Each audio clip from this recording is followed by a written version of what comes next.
Okay second year, आज हमने exercise 7.1 ही करनी है, बट उसके क्वेश्चन फर्स्ट 5 क्वेश्चंस कल हम कर चुके थे। आज हमने क्वेश्चन नंबर 6 सॉल्व करना है। ठीक है, क्वेश्चन नंबर 6 जो है उसकी स्टेटमेंट है, find a unit vector in the direction of vector given below. So vector is given as 1/2i plus √3/2j। ठीक है, ये वेक्टर है। हमें इस वेक्टर का जो है वो फाइंड करना है यूनिट वेक्टर। ठीक है, इसका सॉल्यूशन स्टार्ट करते हैं। सॉल्यूशन में क्या आएगा कि as unit vector of a vector is always equal to vector over its magnitude. This is the formula to find the unit vector. अब यहाँ पे वेक्टर हमें गिवन है, हमें इसकी मैग्नीट्यूड फाइंड करनी है। So magnitude of v this is equal to, अब i के साथ जो कोएफिशिएंट है दैट इज 1/2, तो उसका स्क्वायर प्लस j के साथ जो कोएफिशिएंट है दैट इज √3/2, सो इसका square. So this is equal to 1/4 and √3 square is equal to 3 and 2 square is equal to 4. LCM ले लें, यहाँ पे आ जाएगा 1 plus 3/4, this is 4/4 and answer is 1 square root, that is always equal to 1. So V magnitude is 1. Putting the values in the formula we get V cap is equal to V vector over V magnitude, but V vector is 1/2i plus √3/2j and over its magnitudes that is 1. Therefore the vector was 1/2i plus √3/2/j over 1. 1 है, understood है कि इसके नीचे 1 है, तो फिर ये हम इसको ऐसे लिख लेंगे। So this is the unit vector for the vector v। Clear? So आपको फार्मूला मालूम होना चाहिए जो कि v कैप के लिए फार्मूला है v ओवर v मैग्नीट्यूड। ये फार्मूला यूज़ करके आप क्वेश्चन नंबर 6 का पार्ट 1 एंड पार्ट 3 करेंगे। Clear? Now start question number 7। Question number 7 is if a b and c are respectively the points कौन कौन से हैं? A point is given as 2 minus 4, B point is 4 0 and C point is 1 6.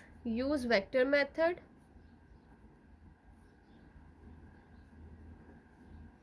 to find the coordinates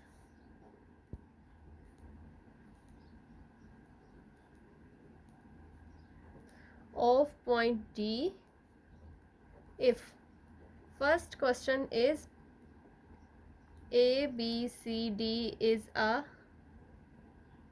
parallelogram. Now figure draw करते हैं। Figure में क्या होगा? If this is a parallelogram, this point is A, B, C and D. ठीक है, ये एक parallelogram है, इसके कोऑर्डिनेट्स हैं, वर्टिसेस हैं A B C D। अब पैरेललोग्राम में आपको मालूम है कि ये दो साइड्स जो होती हैं आमने सामने वाली, ये पैरेलल होती हैं, और जो ये दो साइड्स होती हैं आमने सामने वाली, ये दोनों पैरेलल होती हैं। ठीक है, तो पैरेलल वेक्टर्स की प्रॉपर्टी को यूज़ करके हमने इनके जो ए कोऑर्डिनेट गिवन है जो है 2 - 4, बी कोऑर्डिनेट गिवन है जो है 4 0, सी कोऑर्डिनेट गिवन है जो है 1 6 और D coordinate let us suppose that it is X Y. ठीक है, तो एक्स वाई हमें फाइंड आउट करना है using the vector rule.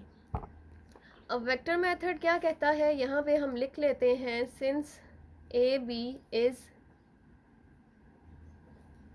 Parallel to C D and B C is parallel to A D. अब हमें ए और बी कोऑर्डिनेट्स गिवन थे, हम वहाँ से ए बी वेक्टर फाइंड करेंगे। A coordinate is 2 - 4 and B coordinate is 4 0। तो जो बी ए हो जाएगा वो इसको इसमें से माइनस करने से आएगा। सो ए बी जो है this is equal to 4 - 2 is 2 and 0 + 4। So A B vector is this. Now second जो है वो हमारे पास आ जाएगा, क्योंकि हमारे पास पैरेललोग्राम अगर सिंपल में हम ड्रॉ करें तो ये थी ए बी और सी डी। अब हमें फाइंड करना है सी डी वैक्टर। तो सी डी जो है C coordinate is given as 1 6 and D is X Y. So जब इसको फाइंड आउट करेंगे तो ये आ जाएगा 1 - x एंड 6 - y। सो ये आ जाएगा सी डी वैक्टर। अब since A B is parallel to C D, so A B vector is equal to C D. अगर पैरेलल वेक्टर्स हैं तो वो इक्वल होंगे। अब ए बी वैक्टर हमारे पास है 2 4 और सी डी वैक्टर है 1 - x 6 - y। कंपेयर करें, comparing after comparing we get 2 is equal to 1 - x and 4 is equal to 6 - y। So x को इस साइड पे ले आए, 2 + x is equal to 1 and यहाँ से y को इस साइड पे ले आए। ठीक है, सो यहाँ से हो जाएगा x इसी साइड पे रहेगा, अब 2 को दूसरी साइड पे ले जाएं। So y is equal to this one and x is equal to -1। So d जो था एक्स वाई था, जो कि हमने फाइंड कर लिया है, that is -1 2। So D coordinate हमारे पास ये आ जाएगा। ठीक है सेकेंड ईयर। तो इस तरह से आप पैरेललोग्राम है, अगर कोई भी वेक्टर्स में अगर पैरेललोग्राम हो तो उनके आमने सामने वाली जो साइड्स होती हैं ये वाली, ये पैरेलल होती हैं और ये वाली पैरेलल होती हैं। अगर ये दोनों पैरेलल हैं तो ए बी वेक्टर फाइंड किया, सी डी वेक्टर फाइंड किया बाय गिवन कोऑर्डिनेट्स। फाइंड करने के बाद वो दोनों पैरेलल हैं तो वो दोनों इक्वल होंगे। इक्वालिटी रख के यहाँ पे हमने उनका कंपैरिजन किया, कंपैरिजन करने के बाद इक्वेशंस बन गई, उनको सॉल्व आउट किया तो हमारे पास डी के कोऑर्डिनेट्स आ गए। इसी तरह से हम क्वेश्चन नंबर 7 का सेकेंड पार्ट जो है वो करेंगे। ठीक है, अब उसके सेकेंड पार्ट में जो है वो गिवन है कि ए डी बी और सी इज़ अ पैरेललोग्राम। अब इसकी डायग्राम कुछ इस तरह से बनेगी कि पहले ए है, फिर डी है, देन बी और फिर सी। ठीक है, पिछले क्वेश्चन में ए बी सी डी था तो ए बी सी डी बना लिया हमने, बट इसमें ए डी बी सी, ये आपने ख्याल रखना है कि जो फिगर के वर्टिसेस गिवन होंगे वैसे ही हमने ड्रॉ करने हैं। इसका ऑर्डर है A D B C, so A D B C. ठीक है, अब यहाँ पे A D is parallel to B C. A हमें गिवन है 2 - 4, D is unknown so this is X Y, B is given as 4 0 and C is 1 6। अब यहाँ पे ये दोनों पैरेलल हैं, ये साइड पैरेलल है इस साइड के, so A D is parallel to B C B. ठीक है, इस तरह से। तो अगर ये दोनों पैरेलल हैं तो इनके कोऑर्डिनेट्स, इनके वेक्टर्स फाइंड करेंगे और इनको इक्वल रख के कंपैरिजन करके हम डी पॉइंट जो है वो फाइंड कर लेंगे। ठीक है, क्वेश्चन नंबर 8 जो है वो भी सेम मेथड से होगा, ये आप लोग खुद करेंगे। इसमें 3 पॉइंट्स गिवन है बी सी डी। ठीक है, आपको ए फाइंड करना है फर्स्ट पार्ट में और दूसरे में आपको ई फाइंड करना है। ठीक है, ये आप लोग खुद देख लेंगे इस क्वेश्चन को। नेक्स्ट क्वेश्चन नंबर 9 देखते हैं। Question number 9 is if O is the origin. Start करते हैं question number 9। If O is origin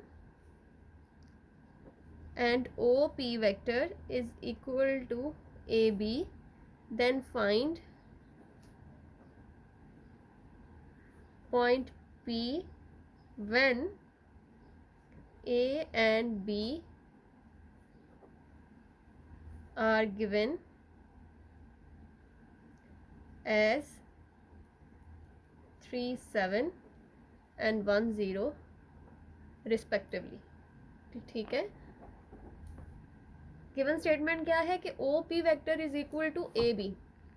ठीक है, ये स्टेटमेंट है, ये हमें गिवन है और एक पॉइंट भी गिवन है, बी पॉइंट भी गिवन है, हमें फाइंड क्या करना है, पॉइंट पी। ठीक है, तो पहले हम ए बी वेक्टर फाइंड कर लेते हैं। ए बी वेक्टर का मतलब है B point minus A point.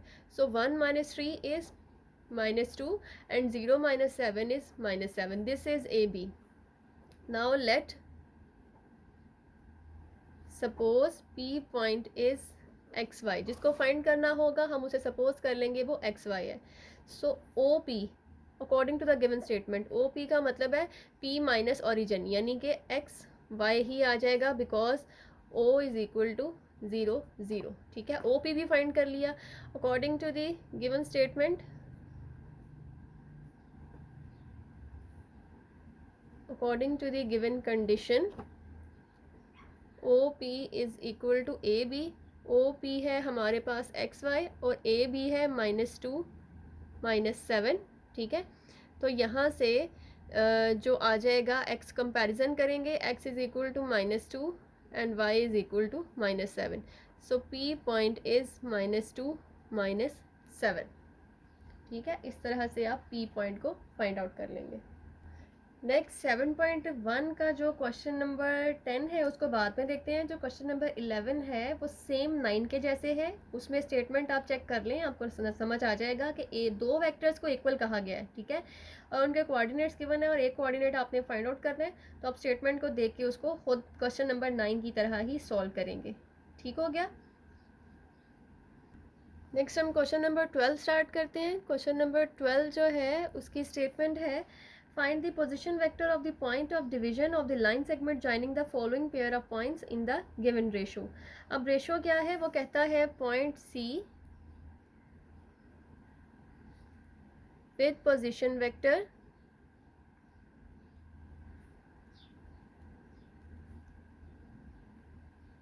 इसका वेक्टर है 2i -3j and point D with position vector